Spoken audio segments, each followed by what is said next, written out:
boros lányok péntek este. Sziasztok, boros lányok, hallgatók! Itt a péntek este, úgyhogy újra itt vagyunk veletek. Borokat töltsétek ki, aztán indulhat a dumcsi. Most a csajokkal egy nagyon szuper témát hoztunk nektek, amit mindjárt megosztunk veletek, de előbb gondoltuk beköszönünk. Sziasztok, csajok! Sziasztok!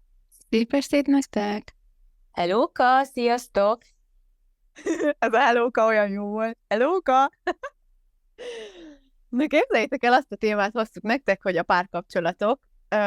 A múltkori résznek a végén már ugye érintettük ezt, és nagyon bele is lendültünk, úgyhogy úgy döntöttünk, hogy ebben a részben erről fogunk beszélni nektek. Mind a négyen más nézőponton vagyunk, viszont vannak témák, amikben ugye teljesen egyetértünk, és reméljük, hogy sokan fogtok tudni hozzánk kapcsolódni. Ahogy a múltkor is említettük, és talán akkor én innen is kezdeném el ezt a témát, hogy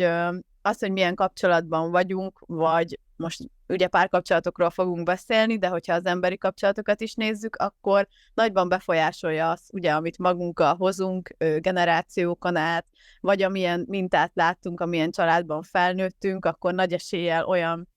kapcsolatokat alakítottunk ki ugye a mi felnőtt életünkben, és hát elég göröngyös az az út szerintem, amikor így elkezdjük ezt a párkapcsolatos dit, ugye ki hány évesen kezdte, vagy mikor, ez mindenkinek egyéni, de én arra jöttem rá így 32 évesen, hogy egyébként nem véletlen az szerintem, amikor ilyen 10 éves korban így a szülők nem nagyon támogatják ezeket a párkapcsolatokat, mert én azt gondolom, hogy olyankor még igazából fogalma sincs senkinek, és egyébként később se. Jó eséllyel valamikor eljön az a pillanat, hogy ráébred önmagára az ember, hogy ő kicsoda, de hogy fogalmuk sincs, hogy kicsodák a gyerekek, mert igazából még 10 éveseknél gyerekekről beszélünk, és hát hogyha ugye önmagukról nincs fogalmuk, akkor hogyan is tudnák azt, hogy mire vágynak ők, vagy hogy hogyan szeretnének egy párkapcsolatban élni, vagy mire van egyáltalán szükségük, úgyhogy szerintem ez a téma nagyon szerteágazó lesz, és nagyon sok mindenbe bele fogunk itt menni, úgyhogy hát én át is adnám a szót, csajok, nektek, hogy mi az első ilyen impulzusotok, ami jön a párkapcsolatokkal kapcsolatban. Hát nekem csak forgott az agykerekem, hogy Istenem, tényleg fiatalon. Jó, hát most is fiatalok vagyunk nyilván, de tényleg én például nagyon-nagyon fiatalon kezdtem ezt az ipart. Ha lehet önnek nevezni. De egyébként nem volt ilyen boldog történet, és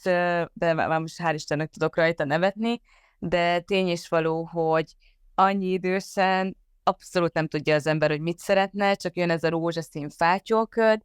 sőt, akkor meg abszolút mintázunk. Most én inkább szeretnék minden nézőpontomat, ami benne van, én a saját történetemmel szeretném átadni, mert rengeteg mindenen keresztül mentem, nem csak úgy, hogy benne kapcsolatban, hanem fejlődésben, meg hozzáállásban, meg nézőpontokban is, de én emlékszem, hogy az első kapcsolatomnál hát abszolút ez a szóltak hozzám két szép szót, és jaj, de jó, úristen, és akkor már itt van az álmaim lovagja fehér lovon. Hát aztán ugye egy idő után kiderült, hogy nem álmaim lovagja, és hát inkább egy rémálom lett, de így utólag visszagondolva, hogy miért is annyi idősen, ahány idősen, és miért pont olyan kapcsolatban, és miért pont ezzel az emberrel, és miért történtek ezek a dolgok,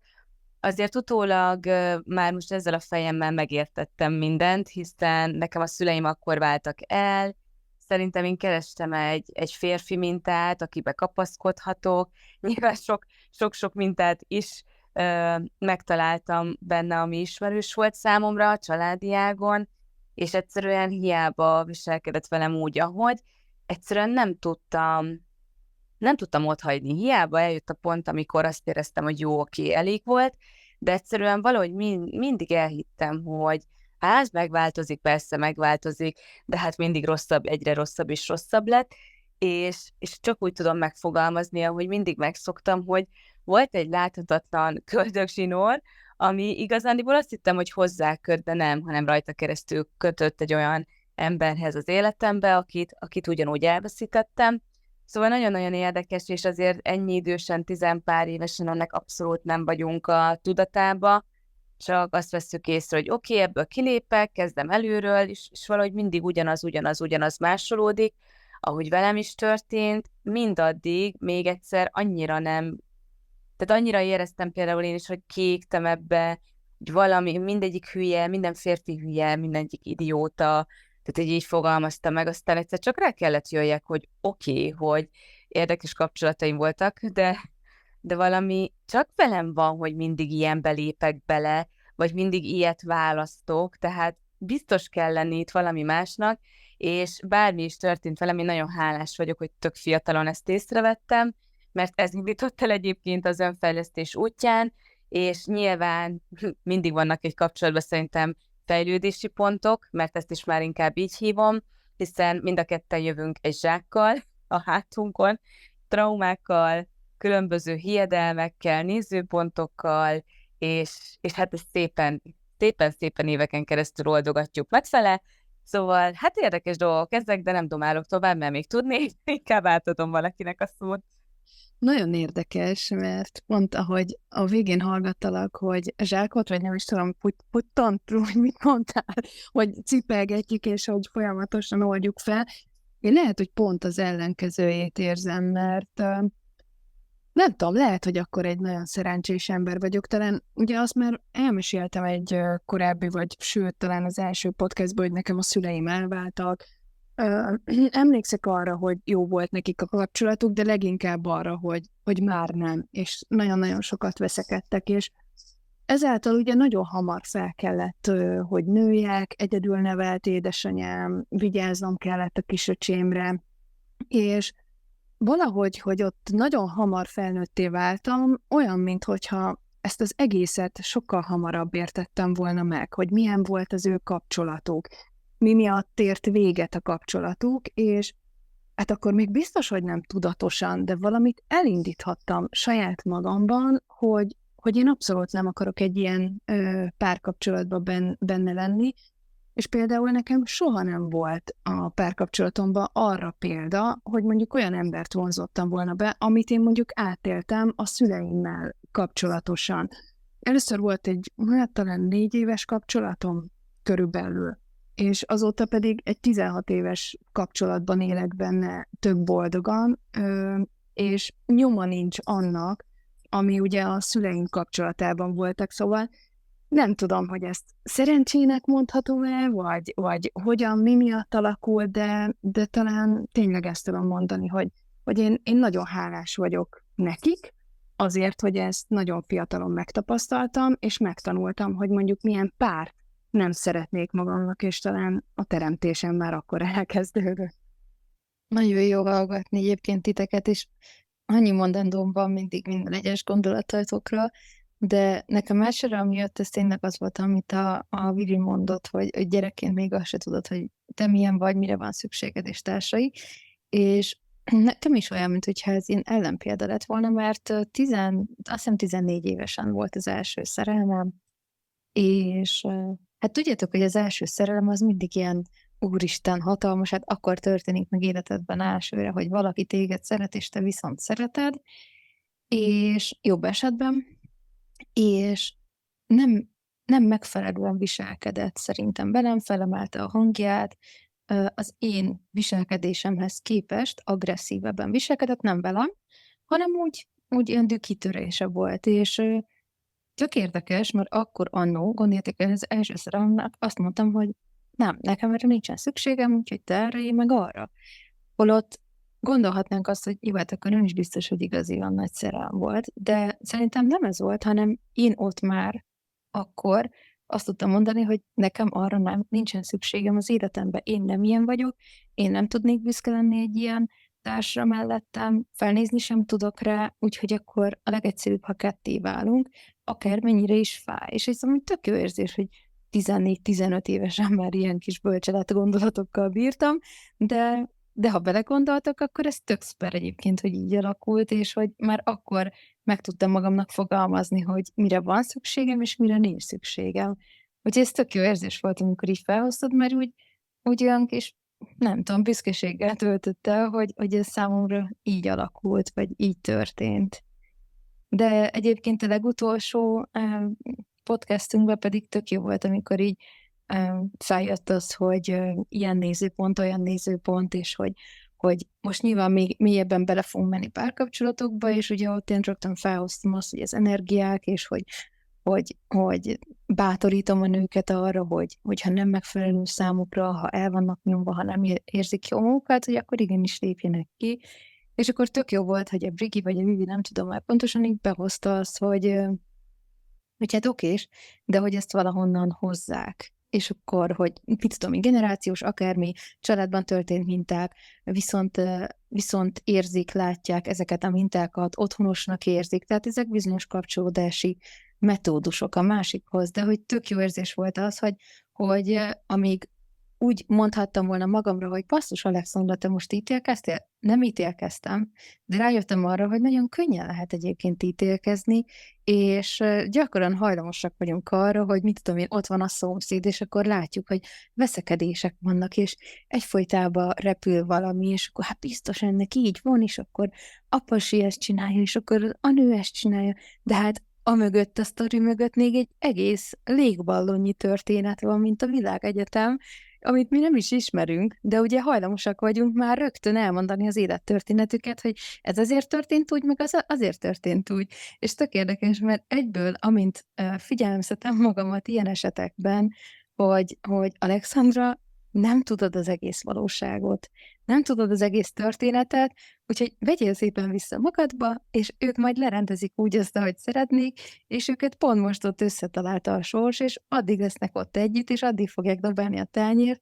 ameddig ő nekik együtt kell dobálni a tányért, te meg mennyire másfele. Szóval, hogy tök érdekes, mert így ez jött fel bennem. Jaj, nagyon jól bekezdtük, úristen, imádom! Annyira jó ez a témakör, és annyira tetszik, hogy ennyiféle nézőponton vagyunk, és amúgy már is megalakultunk a két nem mintázó, és mi a két mintázó táborára, és szerintem ez, ugye hát mindenki meg fogja találni benne önmagát, mert én is ez a lemintázó voltam, amit Vivi is mondott, és tök érdekes, hogy egyébként tényleg vannak akik, vagyis hát igazából mindenki kap egy mappát, amikor elindul az életébe, vagy egy puttonyt, ahogy Vivi mondta, hogy akkor hogyan kell élni, csak vannak, akik ezt úgy értelmezik, hogy hogyan nem kell élni, és ugye ez a különbség a kettő között, mert hát na, van, aki lemintázza, van, aki nem. És tök érdekes amúgy, mert egyébként azért már ma így a 21. században szerintem egyik segítő szakembernél sem kérdés az, hogy a szülőknek a feldolgozatlan traumája az a gyerekekben él tovább. És ugye az összes ilyen kötődési dolog, az csak hozhatjuk magunkkal, szóval a saját kötődési dolgunk az nem tudott kialakulni, mert beleszülettünk ugye egy családba, meg beleszülettünk egy közegbe, és alapból ugye a kötődésnek az a célja, hogy biztonságosan érezd magad a másik mellett, és ott valamit megkapjál, egy valamilyen szintű menedéket. És tök furcsa, hogy egyébként ugye nekem is elváltak a szüleim, és én mindig azt hiányoltam az összes párkapcsolatomba, hogy nekem legyen már egy édesapám, aki odajön, és hogyha kell, akkor jól megrángatja azt a fiút, engem meg hazavisz. Hogy legyen már ott valaki, aki megvéd. És ugye pontosan ez a rossz ebbe, hogy egyébként azért is menekülünk sokan nők, meg menekültem én is, mert én ezeket nem tudom már most a mai fejemmel párkapcsolatnak nevezni, hanem inkább egy ilyen akkori, éppenkori igénykielégítésnek, és most itt az igényt azt így minden szempontból értem, mert hogy érzelmileg ugye akkora űrt próbálunk ott betölteni férfiakkal, amit egyébként nem lehet, tehát ez így nem tud működni, hogy de hiányzik nekem egy szülői kötődés, akkor én majd találok egy jó párt magamnak, és akkor de jó lesz, szóval ilyen nem lesz. És én azt vettem akkor észre, sőt nem, ezt most vettem észre, hogy akkori kapcsolataimra, meg önmagamra visszagondolok, hogy amikor így nagyon benne voltam a fejemben, és így nagyon össze voltam húzódva, és nagyon sok ítéletem volt magam felett, meg nagyon sok gondolatom volt arról, hogy egyébként nekem kell valami, de egyébként azt, hogy micsoda, azt nem tudtam megfogalmazni, csak magát az érzést kerestem, és hajszoltam, és nagyon sok nézőpontom volt kapcsolatokról, nagyon sok nézőpontom volt a férfiakról, nagyon sok nézőpontom volt önmagamról, hogy már pedig egy kapcsolatban így kell működni, és hogyha az egy picit is kiláng, akkor ott olaj, ahogy szoktam mondani, de egyébként teljesen most már tudom, hogy én csak megállítottam magamat, létrehoztam egy csomó blokkot magamnak, amik ugye folyamatosan megakasztottak, hogy miért nem működik, miért mindegyiknek ugyanaz a vége, miért én dobok ki minden fiút, mi történik, és nem lehet, hogy mindegyikkel baj van, és nagyon-nagyon sok év volt rájönnöm arra, hogy ezeket én csinálom. Itt én csinálom ugyanazt a mintát, itt én megyek ugyanazokba a dolgokba bele, és én nem akarok valamit észrevenni, és most, hogy elkezdtem így az Access-szel jobban foglalkozni, nekem ugye az Access-nek a mantrája az így nem volt a világomban benne, fogalmam se volt, hogy létezik ilyen. Ugye ez úgy hangzik, hogy az életedben minden örömmel, könnyedén és ragyogva árad felém. És én ezt sokáig egyébként úgy értelmeztem, hogy oké, hát akkor minden jön felém, tök király. De én nem számoltam azzal, hogy a minden alatt a jó és a rossz is érthető, szóval a kapcsolatokban is a jó és a rossz is jelen van. És nekem ezt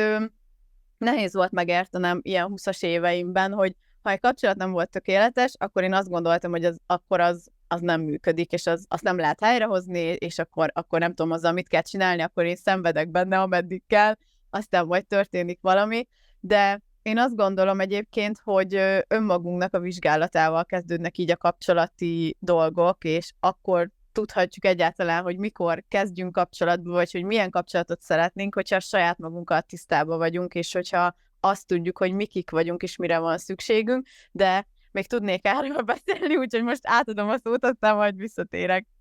Ezt az önvizsgálatot annyira jó, hogy behoztad, mert hogy jó, a tizenévesen egyébként nem tudom, hogy a mostani tizenévesek hogyan gondolkodnak, mert én csak magamat tudom idehozni, hogy azért tizenévesen egyáltalán nem jutott ilyen az eszembe, hogy megvizsgáljam magam, és amúgy én annyira tudnám támogatni azt, hogy iskolákba ne az intim együttlétet oktassák biológiából, meg mit tudom én, nyilván beszélnek róla, de hogy annyira tudnám támogatni, hogy behozzák ezt is a gyerekeknek, hogy mi alapján, nem azt a nézőpontot a kezükbe adni, hogy milyen egy tökéletes kapcsolat, mert mindenkinek más egy kapcsolat, ahol otthonra talál a lelke, meg jól érzi magát, de hogy tényleg, hogy legyenek tisztában ezekkel a lemintázásokkal, a putonyokkal, meg minden ilyen dologgal, mert egyébként, ha nem olyan közegben növünk fel, ahol mondjuk valaki foglalkozik önfejlesztéssel, tudatában van annak, hogy mit hozunk magunkkal, kitől mit öröklünk, hogyan örököljük ezeket a programokat, és miért örököljük, és stb., akkor elég nehéz egy 10 éves gyerkősznek önvizsgálatot végezni, és nekem fogalmam se volt róla, de amikor kimész a terepre, és elkezded gyakorolni itt a kapcsolódást, mondjuk nekünk nőként férfiakkal, vagy nőkkel, a férfiaknak, vagy teljesen mindegy, nem is ez a lényeg, akár egyébként ez baráti kapcsolat is lehet szerintem, tehát hogy itt szerintem bármelyik kapcsolatról beszélhetünk, amit létesítünk másokkal, de hogyha ezt megtanítják, vagy úgy felhívják rá a figyelmünket, akkor már 10 évesen is jobban oda tudunk erre figyelni, meg ránézünk akkor a mintáinkra. És lehet, hogy nem az elsőnél, amikor azt gondoljuk, hogy ez örökké fog tartani, meg majd házasság, meg gyerek lesz 20-30 év múlva ebből a kapcsolatból, de lehet, hogy egy-két csalódás után másképpen néznénk ezekre a dolgokra, vagy néztünk volna ezekre a dolgokra. Viszont azért már akár velünk egykorúak, akár picit fiatalabbak, idősebbek, hát túl vannak már egy párkapcsolaton, vagy mi is túl voltunk már egy párkapcsolaton, és egyszerűen volt az egy, ami az utolsó volt, és akkor azt mondtuk, hogy oké, megállok, és magamra nézek tudatosan. Hogy valahonnan jött egy gondolat, egy éberség, hívjuk bárhogyan, amikor azt mondtuk, hogy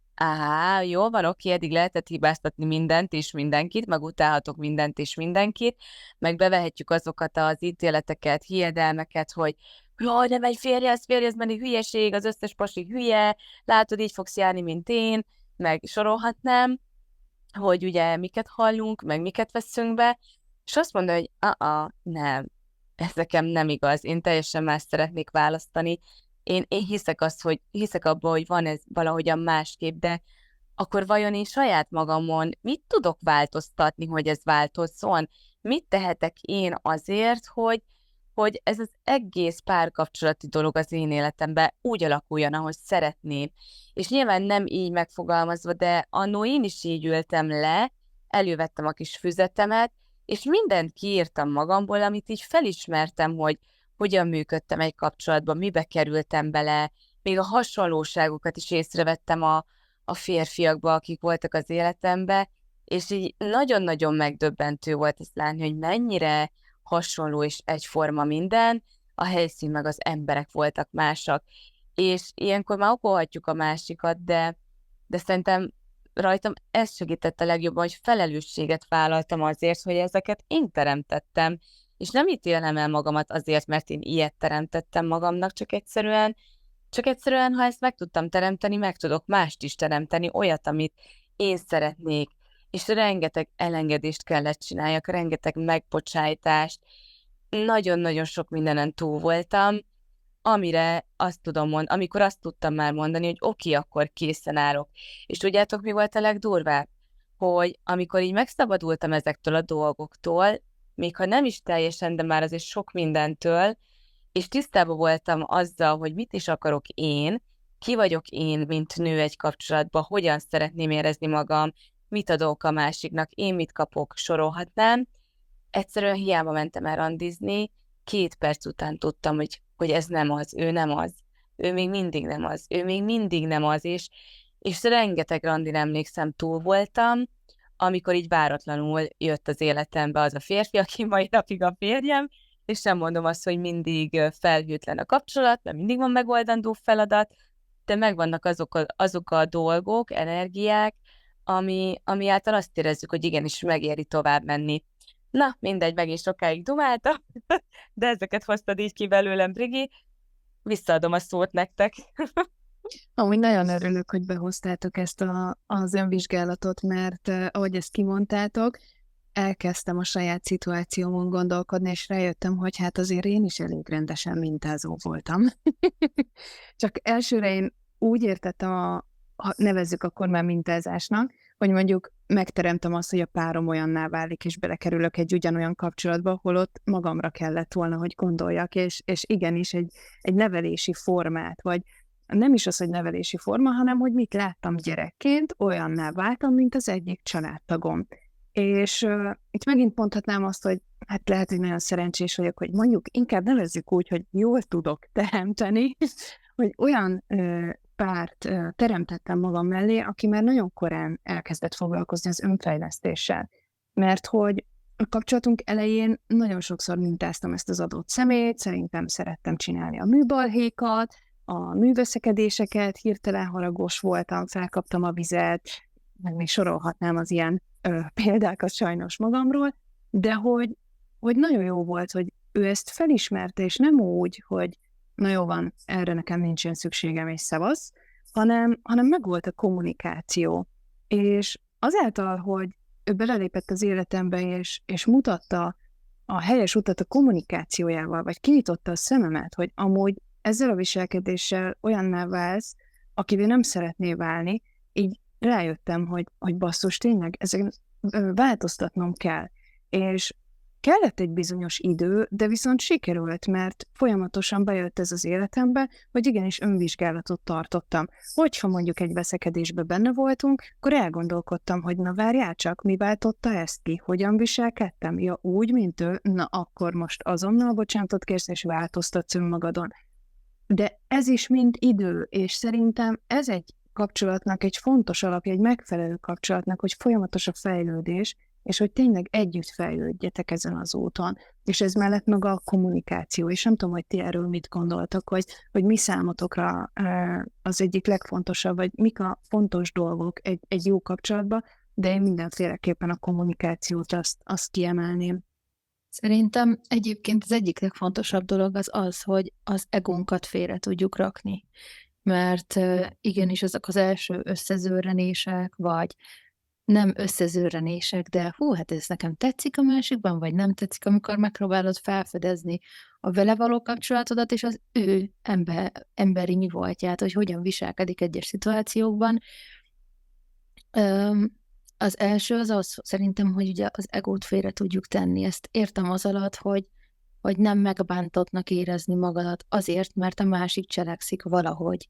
Mert az általában sosem feléd irányul, hanem maga döntött így, hogy így cselekszik,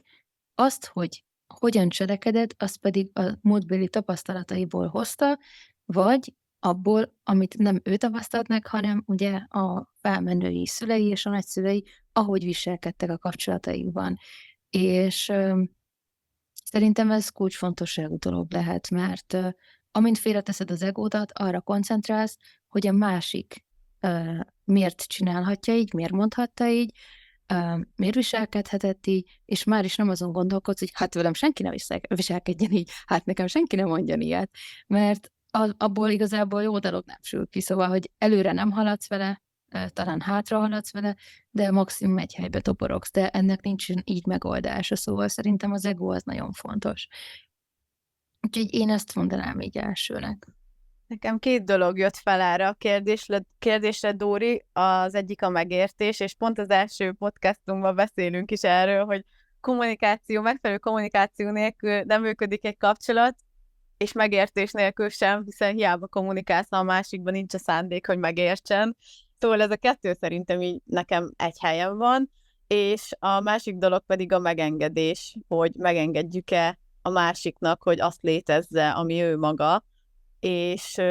ugye az előző podcast végén behoztam 2 kérdést erre a témakörre, és nekem ez minden kapcsolatot definiál, és minden kapcsolatot a helyes irányba terel. Az egyik, hogy hozzájárulása ugye az életemhez, a másik pedig, hogy abba az irányba visze, amerre én menni szeretnék, mert erre mindig csak egyértelmű igen vagy nem a válasz, és tök érdekes, mert egyébként régen én a legtöbb kapcsolatomba konkrétan prioritásnak tekintettem, hogy akkor a másikat én megmentsem, és én segítsek neki akkor a fejlődés útján, és hogy akkor én utat mutassak, és hogy majd milyen szuper lesz, akkor ugye együtt fogunk fejlődni, meg minden csili-vili lesz. Hát ez soha nem történt így, mert ezt én akartam, és én csináltam. Ez egy manipuláció ilyenkor, és ez is szerintem nagyon fontos a kapcsolatokban, hogy meg tudjuk-e azt várni, vagy engedni a másiknak, hogy ő manipulálás nélkül változtasson, ha szeretne. Szóval tök érdekes, mert amellett, hogy én legalábbis, mert nyilván a saját tapasztalataimról tudok mesélni, de nagyon sokszor felruháztam férfiakat olyan tulajdonságokkal, amik bennük nem voltak ott, de én nagyon szerettem volna, hogy ott legyen, és én szentül hittem, hogy én ezt majd ki fogom hozni, és igen, milyen jó lesz, és szerintem mi nők egyébként is nagyon sokan hajlamosak vagyunk arra, hogy felvegyünk egy ilyen kis rózsaszín szemüveget, és akkor azt mondjuk, hogy jó van ez így, majd ezen változtatunk, vagy más lesz, viszont egyébként szerintem mindig fekete-fehér valamilyen szempontból a kapcsolat, mert az első 10 másodpercben, ha van piros zászló, akkor azt már ott tudjuk, csak maximum elhesegetjük valamilyen dolgok miatt, hogy nem baj, de amúgy annyira aranyos, nem baj, majd erről beszélgetünk, és majd más lesz, de egyébként már az első pillanatban tudjuk, hogy van-e értelme egyébként folytatni, vagy egyáltalán belemenni, és én általában legtöbbször ez a változtassuk meg, és küzdjünk típus voltam, viszont ezzel semmi más nem csináltam, csak a saját fejlődésemet gyarapítottam, hiszen a másik, hogyha most visszatekintek az elmúlt kapcsolataimra, akkor igazából mindegyik ugyanott van, és ugyanazt csinálja, és ugyanolyan, mint amilyen akkor volt, szóval ilyen szempontból én a saját felelősségemet látom a dolgokban, hogy én akartam mást, és nem tudtam elfogadni azt, hogy ők ilyenek. Viszont mégis mellettük voksoltam le, szóval érdekes tapasztalások voltak ezek nekem egyébként, de nekem az is furcsa volt, hogy ugye nekem nem volt előttem így a szüleim által egy ilyen mintaházasság, amit mondjuk én így lemintáznék, vagy amit leszeretnék követni, hogy akkor én miért szeretnék, és én elkezdtem megfigyelni a környezetemben, mondjuk a barátnőimnek a családját, ott a szülőket, akkor a kapcsolatokat, hogy na hát akkor neki milyen, ez itt tetszik, akkor ezt magammal viszem, ez ott tetszik, akkor ezt innen, és akkor én majd ezekből, majd én akkor egy ilyen kapcsolatot akarok. És az volt a baj ezzel, hogy amiket mondjuk láttam, és nagyon tetszettek, akkor azt mondtam, hogy na ez a legjobb, ez biztos, hogy ez a legjobb, és úristen, én ilyet akarok, és akkor elkezdtem ugye megakasztani magamat azzal, hogy csak olyan kapcsolatot szerettem volna, nem engedtem azt meg, hogy nekem kialakulhasson az, hogy én miért szeretnék, és ez nekem nagyon-nagyon sok fejfájást okozott egyébként, és nagyon nagyon nem afelé segített, hogy én meg tudjam mondjuk azt, hogy én ki szeretnék lenni, vagy én ki vagyok, de tényleg ezek az én megéléseim, meg felfedezéseim a kapcsolatokkal kapcsolatban, szóval ez inkább egy lehetőség lehet bárkinek, nem pedig egy igazság, hogy na igen, ez így van, és így kell, hogy legyen. De tudom azt, hogy egyébként a gyerekkoromra, hogyha visszagondolok, és a kapcsolataimmal próbálok egy párhuzamot húzni, akkor az nagyon egyenes. Mert annyira sok emlékem amúgy nincsen a gyerekkoromról, de ami van, az nekem mindig azt definiáltatja velem, hogy én furcsa vagyok, vagy fura voltam. És nekem a kapcsolataim is furák voltak. Én nem éreztem jól magam bennük, egy ideig igen, de utána mindig, hogy ez se jó, az se jó, végigpanaszkodtam az éveket, aztán majd lesz valami, és nem éreztem jól magam a családjukba sem, azt éreztem, hogy nem illek oda, és hogy ilyen tök fura érzéseim voltak mindegyikbe, és mindig azt éreztem, hogy én nem tudok önmagam lenni, és amikor tényleg eljutott oda az életem 1 évvel ezelőtt, hogy akkor most már én önmagamként szeretnék létezni, és nagyon örülök, hogy ez az impulzus erősebb volt bennem, mint bármi más, akkor igazából az volt a legnagyobb problémám, hogy oké, önmagamként akarok létezni, de akkor én ki vagyok? Akkor én most ki vagyok én? Mit szeretnék? És nagyon nehéz volt így kijönni abból a dobozból, amiben az évek alatt beleraktam magamat, és hiszem azt, hogy egyébként, ha éber vagy arra, hogy te mit szeretnél, és hogy neked mire van igazán szükséged, akkor nem fogsz tudni olyan emberekkel összerezegni, vagy reagálni rájuk, vagy ismerkedni, akiknek teljesen más a valóságuk, mint neked. Szóval ja, mindenképpen szerintem az a kulcs ebben az egész történetben, hogy önmagaddal legyél tisztában, és hogy te mit szeretnél, mert akkor fogsz tudni olyan kapcsolatot kialakítani, amilyenre valójában te vágysz, és amiben ki tudsz teljesedni, és tényleg azt érzed, hogy növekszel, nem pedig azt, hogy valamilyen keretek közé kell szorítanod magadat. Ó, annyi gondolat jött fel bennem, hogy nem is tudom, hogy melyikkel kezdjem amúgy. Feljött egyből a piros zászlónál, hogy úristen, mennyi piros zászló volt, tényleg így régebben, amit azonnal észre lehetett volna venni, de nem. És tudjátok, milyen felismerés jött, és most nem tudom, hogy másnak ez igaz-e vagy nem, de nekem valahogy ez betalált, hogy ugye visszük ezeket a képeket magunkkal, ezeket az összetört képeket, amit a családban megéltünk, és bevisszük egy kapcsolatba, hogy ezeket a képeket abban a kapcsolatban összeragasszuk. Valahogy nekem jött egy ilyen felismerés, hogy úgy lépünk be, és ezt is, ahogy Brigitte mondtad ezt a részét, egyszer hallgattam egy hanganyagot erről, és ugye ott arról meséltek, hogy minden hiányt, amit mi hiányoltunk édesapánktól, hiányoltunk édesanyánktól, és sóvárgunk, és nagyon szeretnénk, hogy ez másképp alakuljon, akkor mi ezt az elvárást, ezt a hiányt bevisszük a kapcsolatunkba, és elvárásként elvárjuk attól a férfitől, nőtől, hogy ezt adja meg nekünk, és amíg megy ez a rózsaszín fátyolköd, meg még nem kerül le ez a napszemüveg, akkor addig belelátjuk ezeket a dolgokat, hogy igen, itt lesz lehetőség, itt van lehetőség helyrehozni dolgokat, meg pótolni a hiányt, és amikor ez a rózsaszín felhőköd így elmegy a kapcsolat felől, mert már egy teljesen más minőségbe lép a kapcsolat, akkor valahogy rájövünk arra, hogy hát basszus, hát ez sem működik, hát ő sem tudja ezt megadni. De attól függetlenül működhet, de azokat a képeket, amiket ott családon belül szétbolygattak, vagy összetörtek, nem várhatjuk el, hogy egy olyan ember rakja számunkra össze, akinek semmi köze ez az egészhez, és egy teljesen másik családból is jön ráadásul. Nehéz ezt így működtetni. Szóval valahogy jött nekem ez a felismerés, hogy igen, belemegyünk kapcsolatba, amíg meg nem vizsgáljuk önmagunkat, és várjuk, hogy ezek a képek összeálljanak. Mindaddig, amíg rá nem jönk arra, hogy ezeket a képeket mi tudjuk helyre rakni, mert egyébként a gondolatainkkal, érzéseinkkel bármikor újra lehet írni ezeket a történeteket, nyilván nem fizikálisan, hanem egy teljesen másik módszerrel, meg másképpen, de lehetséges. De ha ott az összetört, akkor nem másoljam ugyanezt az összetört képet, hanem hozzam létre azt a teljesen új tökéletes képet, filmet,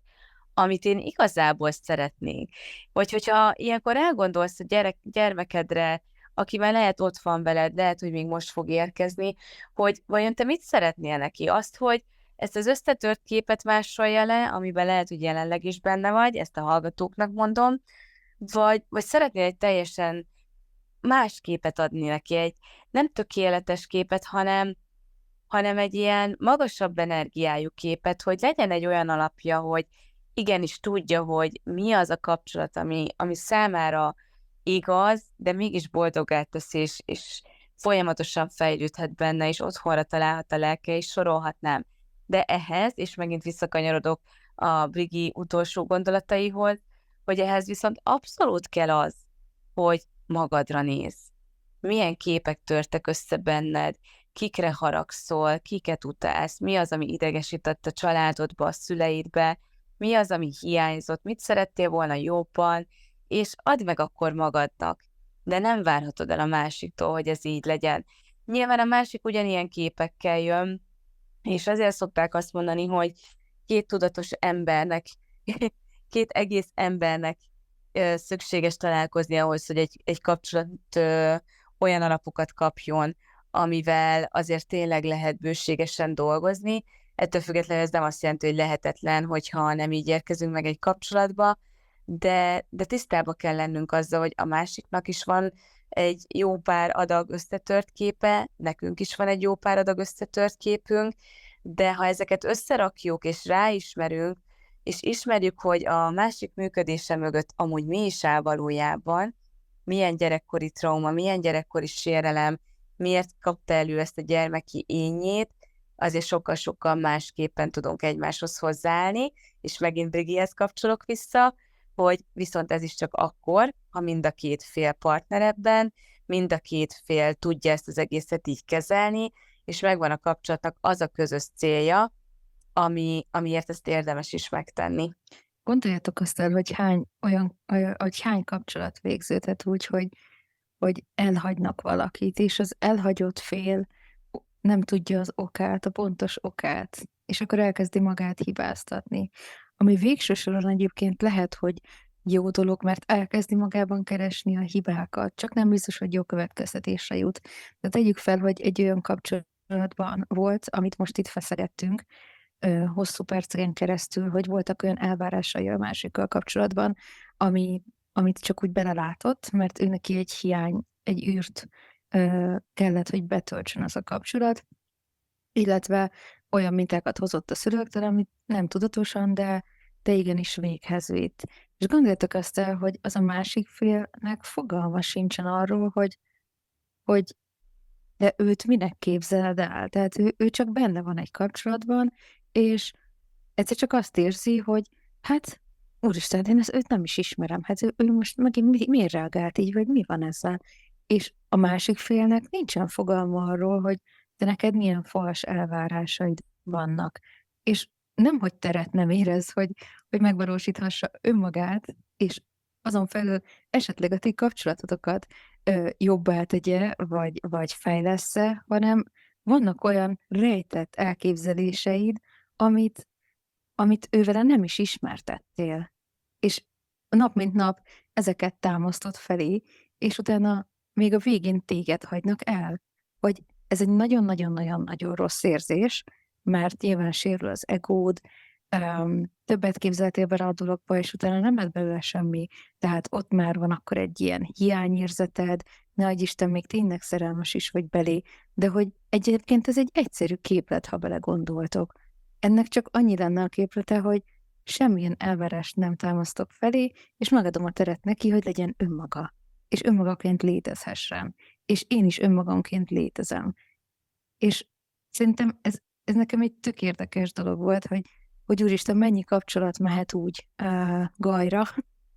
hogy egyik fél sem tudja, hogy tulajdonképpen miért ment tönkre ez a kapcsolat. Ez milyen érdekes, nem? Hát nem tudom, azért csak megbeszélik, nem, hogy miért mentek szét. Hát megbeszélik, igen, de hogyha az egyikőjük sincs tudatában annak, hogy mi volt az saját elvárása például a másik felé, hogy most nem akkor... tudatos emberekről beszélsz. Igen. Ja, jó, igen. Hát de igen. most, hogyha tudatos vagy, Igaz, akkor igaz. se vagy mindig tudatában annak. Egy csomó mindenre utólag jössz rá akkor is. Szóval, hogy mennyi vakvágány dolog van az emberben, nem? Ja, Hogy azt gondolod, hogy igen. úristen, most ezért ment tönkre ez, mert itt tudom én, nem 34-es a méretem, hanem 36-os. Holott teljesen nem erről van szó, tudod? Ja, igen, egyébként sokszor félreértelmezik, ebben ez nagyon egyetértek, ahogy így levezetted, amúgy egy tök jó volt hallgatni, kettő meg nagyon egyetértek vele, mert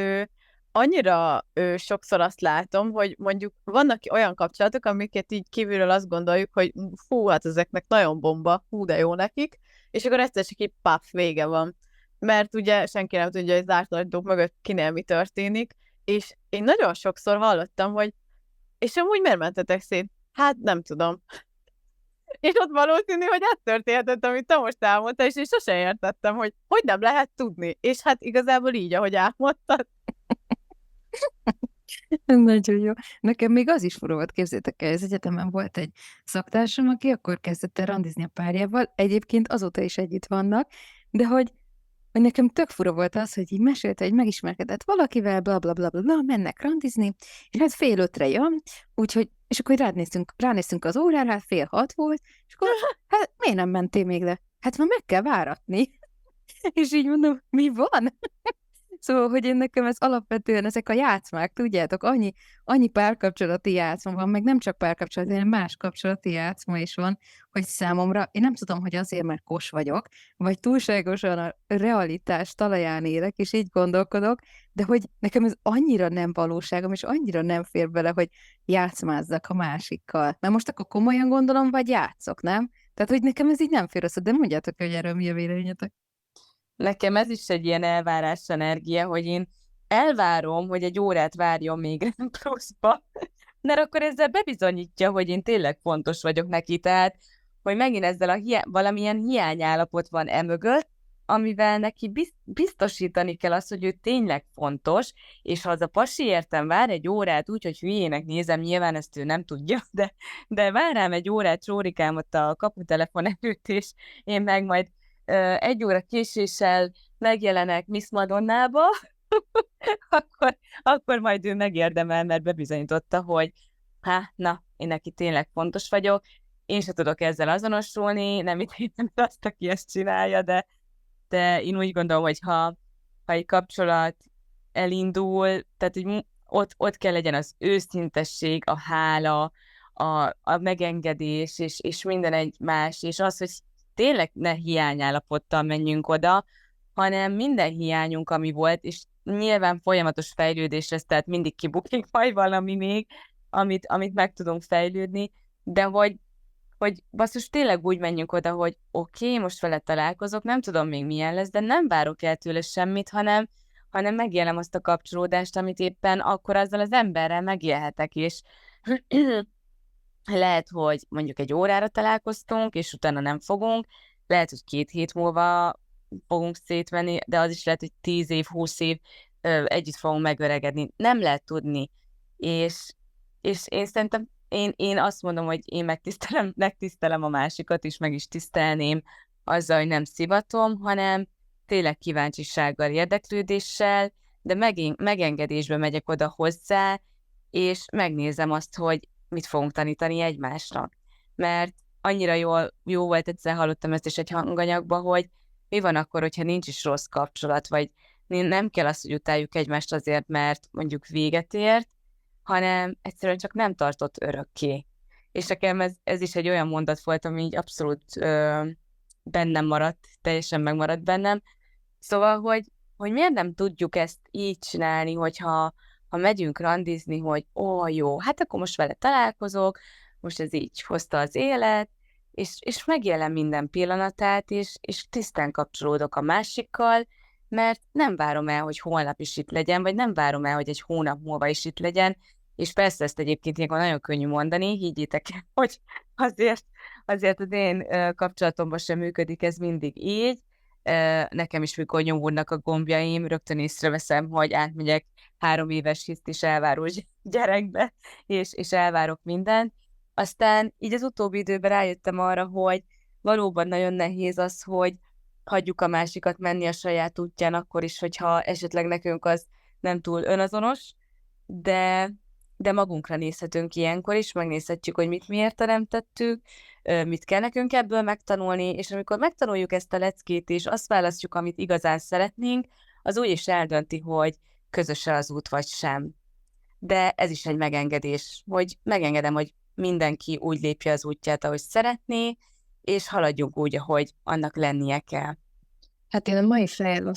mai fejemmel azt mondom egyébként, hogy az ilyen játszmázás akkora hülyeség, és annyira nincs erre szükség, de el tudom képzelni, most nem jut eszembe, hogy játszmáztam-e mondjuk tínédzser koromban, de biztos, hogy előfordult ilyen, de ezt szerintem érdemes elengedni, és sokkal másabb energiákra fektetni önmagunkat, de hogyha megengeditek, akkor én visszakanyarodnék egy 10 perccel vagy 5 perccel korábbi témára. Én annyira hálás vagyok, mert megint pont el egy olyan mondatot, ami nagyon-nagyon betalált, ez pedig az volt, hogy milyen képet adnánk át a gyermekünknek, vagy a leendő gyermekünknek, és itt pont eszembe jutott az, amit tőle tanultam meg, akár a célok kapcsán, vagy mondjuk amikor mélyebben vagyok, és akkor a tükör elé állok, és megkérdezem önmagamtól, hogy az az ember most mit tenne, akivé válni szeretnék. És így jutott eszembe, hogy mindenkinek a saját fejében van egy elképzelés, hogy mi számára az álompár, és a pár szóban ott benne van 2 ember. És tudjuk, hogy nagyon-nagyon sokan szenvednek a saját párkapcsolatokba, és az a 2 mondat is brutálisan jó volt, amit Brigi például te mondtál, amire igen vagy nem a válasz, és ha igen a válasz, akkor tök szuper. De fel tudod tenni ilyenkor azt a kérdést, nekem ez jutott eszembe, hogy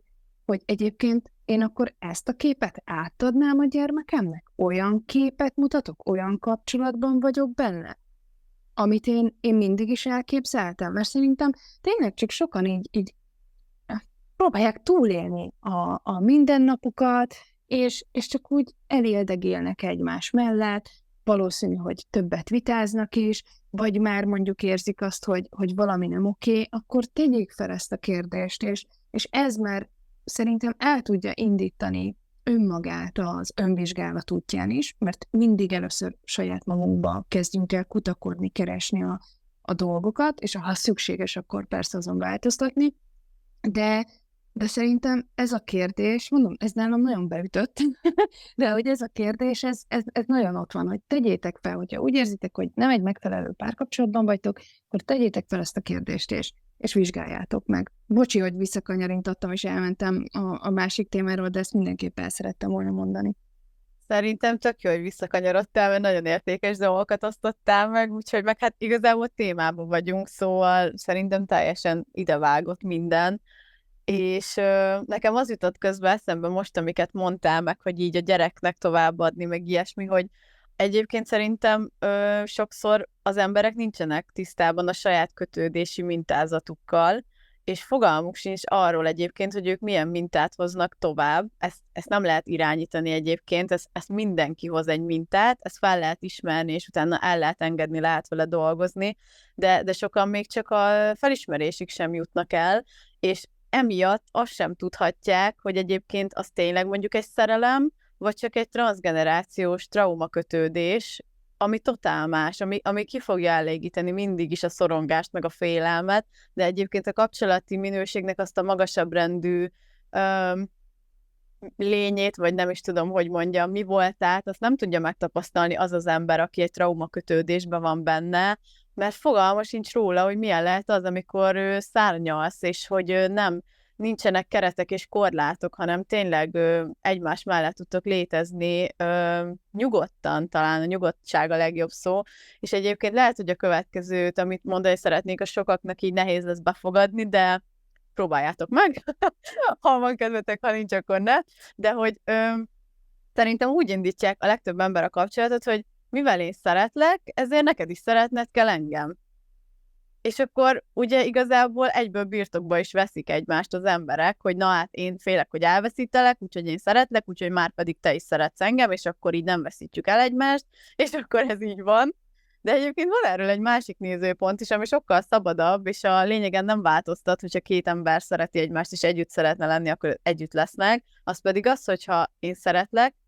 akkor neked igazából ahhoz mi közöd van? Mert amúgy semmi. az, hogy én valakit szeretek, az nem annak a függvénye, hogy ő szeret-e engem. Tehát anélkül kell szeretnünk a másikat, hogy ő adna valamit, vagy mi tőle várnánk valamit, mert nem azért szereted,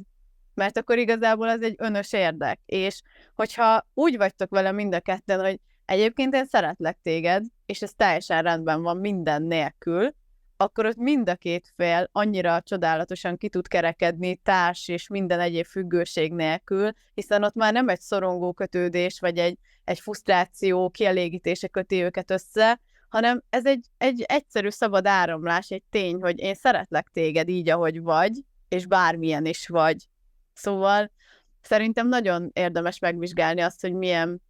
mintát hozunk a párunkban, milyen mintát fedezünk föl, ez a kettő akkor mecsi-mecsibe van-e, vagy teljesen más a kettő, vagy már mind a ketten feldolgozták, vagy együtt képesek vagytok-e dolgozni rajta, vagy szeretnétek-e, és szerintem egy annyira más út alakul ki, nyilván ehhez két ember szükséges, tudom milyen az is, amikor egyedül vagy ebbe, és mindenkinek, aki úgy érzi, hogy egyedül van a kapcsolatában, és egyedül harcol, akkor üzenem, hogy tovább lehet lépni, kurva fájdalmas, és rohadt sok embert elveszítesz, de annyira megtapasztalod a saját mi voltodat, az életednek egy olyan síkját, amit egyébként azt gondoltad, hogy nem is létezik, és pusztán csak amiatt, mert önmagad lehetsz, és nem fogod azt érezni, hogy de rossz, de igen, de vele már nem beszélek emiatt, és fú, de hiányzik, igen, nekem is kurvára hiányzik sok ember, de nem ad annyit, egyetlen kapcsolódás sem, mint amikor te saját magaddal tudsz kapcsolódni, úgyhogy lassan elérkezünk az adás végéhez. Én szerintem ezekkel a gondolatokkal zártam volna így a témát, aztán kíváncsi vagyok, csajok, hogy nektek még milyen befejezésként a témával kapcsolatban. Jaj, de szépen összefoglaltad, de abszolút egyetértek, nekem ez nagyon igaz volt, nekem ez nagyon-nagyon betalált is, és igen, sokszor jár sajnos veszteséggel egy ilyen helyzet, bár én azt gondolom, hogy aki emiatt elfordult tőlünk, az nem is volt igazi kapcsolódás, vagy eddig kellett tartson, és ennyit kellett egymástól tanuljunk és tapasztaljunk. Nekem ami gondolat jött, és én ezzel zárnám, hogy többször elhangzott az, hogy ha bármilyen kapcsolati elakadás van, nézd magadra, önvizsgáld magadat, stb. És tudom, hogy ez ilyenkor le tud úgy csapódni az embereknél, hogy jaj, hát a másik a hülye, hát ő csesztet engem, hát ő csinál hülyességeket, stb. Nehogy már én nézek magamra. Ez egyébként nekem is volt így, ezért is tudom ezt behozni, de soha nem azért nézzünk ilyenkor magunkra, mert hogy a másiknak könnyebb legyen, vagy hogy ő azok után is mondjuk hülyének tudjon minket nézni, vagy bármi, amit most mondjuk megélsz a párod által, hanem azért kell megvizsgálni magadat, hogy ne teremts több ilyen helyzetet. Attól, hogy megvizsgálod magadat, attól, hogy megengedésbe vagy a másikkal, hogy azt csinálja, ami neki akkor igaz, és ő azt gondolja, hogy ez a legjobb tapasztalása lesz életébe, neked pedig ebben nagyon nagy ellenállásod van. Ez nem azt jelenti, hogy te ezzel igazságosnak találod azt, amit ő csinál, vagy azonosulni tudsz mondjuk vele, hanem egyszerűen csak magadat választod. Azzal, hogy ránézel magadra, megnézed, hogy miért teremted ezeket, mit hoztál, mit kellene ezen változtatni, és amikor megváltoztatod, és közben megengedésben maradsz a másikkal, akkor vagy ő fog változni, mert ilyen is van, hogy nem megbeszéled a másikkal, hanem csak egyszerűen elindul egy másik energia, máshova tetted a fókuszodat, és így elkezdenek dolgok maguktól megoldódni, vagy az van, hogy ketté válnak az útjaink, és mindenki kapja azt az energiát emberekbe, kapcsolatokba, mindenbe, amivé éppen akkor vált, és aminek fókuszt adott. Szóval én ezeket tapasztalatból mondom, csodákat lehet vele teremteni, és magatokért tegyétek meg, ne a másikért. Köszönöm, hogy itt voltatok, legyen gyönyörű szép hétvégétek, sziasztok! Hát én nem is nagyon akarom szaporítani a szót, mert csak ismételném a csajokat, hát mindennel is egyetértettem, és tényleg amit ki tudok még egyszer, még jobban emelni, hogy válasszátok önmagatokat, és legyetek önmagatok egy kapcsolatban, mert hogyha már nem tudod önmagadat megélni, és úgymond hazugságban élsz önmagaddal szemben, akkor én úgy gondolom, hogy az nem lehet egy őszinte és boldog párkapcsolat, hiába fájdalmas, de akkor lehet, hogy nem az a te utad, úgyhogy hát ezzel zárnám, el is köszönök tőletek, mindenkinek nagyon jó hétvégét kívánok, sziasztok, jövő héten találkozunk. Szuper volt ez az este, nagyon szépen köszönöm, lányok. Nekem még egy téma volt végig a fejembe, az pedig az, hogy jelen lenni a kapcsolatban, és ne csak mondani úgy, hogy persze, hát én jelen vagyok a kapcsolatunkban, hanem minden nap, amikor együtt vagytok, és nincs más dolog, természetesen, akkor igenis megtanulni jelen lenni. Mert szerintem az pontosan egy piros zászló lehet, hogyha azt veszed észre, hogy a másik ember nem tud jelen lenni. Tudom, vannak kivételek, mindenhol vannak kivételek, stresszes munkahely, családi problémák, és tragédiák és társai, amikor igenis vannak olyan helyzetek, hogy az embernek ezerfelé áll az agya, de a legtöbbször, amikor egymásnak időt szenteltek, akkor fontos az, hogy a jelenben legyetek, és tudatosítsátok azt magatokba, hogy ott vagytok a másiknak. Ez a legfontosabb, hogy a másik azt érezze, hogy én itt vagyok, bármit elmondhatsz, bármit megbeszélhetünk, bármit meg fogunk oldani, és bármilyen közös célunk van, azt pedig meg fogjuk valósítani. Úgyhogy még ezt szerettem volna hozzátenni. Szép estét nektek, jó hétvégét, sok borocskát, és puszillak titeket. Nagyon köszi ezt az estét, csajok, nagyon jól éreztem magam én is. Hallgatóság, tényleg tegyétek fel a kérdéseket, használjátok az eszközöket, amiket elmondtunk a podcastba, és ne féljetek önmagatok lenni, mert mindenkihez tud valaki kapcsolódni, és aki felé azt érzitek, hogy hatalma van felettetek, valójában nektek van hatalmatok felette. Szóval szép estét nektek, kövessetek minket, és találkozunk jövő héten. Sziasztok! Boros lányok péntek este, életből nézve, beszélgetés, barátság, oly mellett inspiráció vár. Pozitív energia, tudatos élet, önfejlesztés, nagy beszélgetés,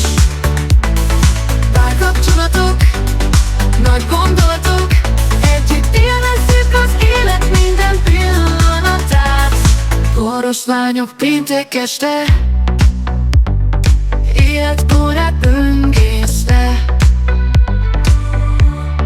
beszélgetés, barátság, bor mellett inspiráció vár tovább. Pozitív energia, tudatos élet, önfejlesztés, nagy beszélgetés, párkapcsolatok, nagy gondolatok, együtt élvezzük az élet minden pillanatát. Gyere velünk, hallgassák, barátság és bor, ez a mi világunk. Közösen élünk, közösen nyertünk, boros lányok, mindig felettek vagyunk.